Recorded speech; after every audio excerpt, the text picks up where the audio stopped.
Ganyan po ako magluto ng mais.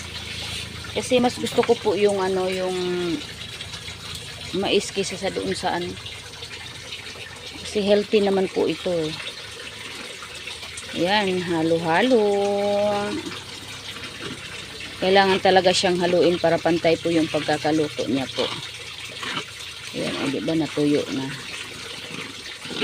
Haluin siya ng haluin. Para hindi po siya magtutong.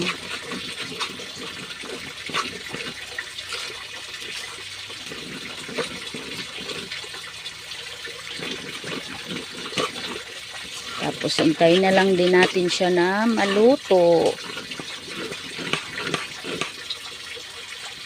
Mas gusto ko yung hinahalo siya. Habang unti-unti po siyang natutuyo. Ayan.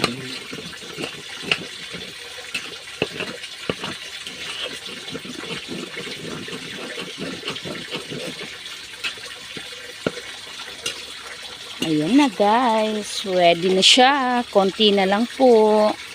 At tayo ay kakain na. Ganyan po ako magluto ng mais na bigas. Papakulo muna ako ng tubig. Tapos ako siya ilalagay yung bigas na mais.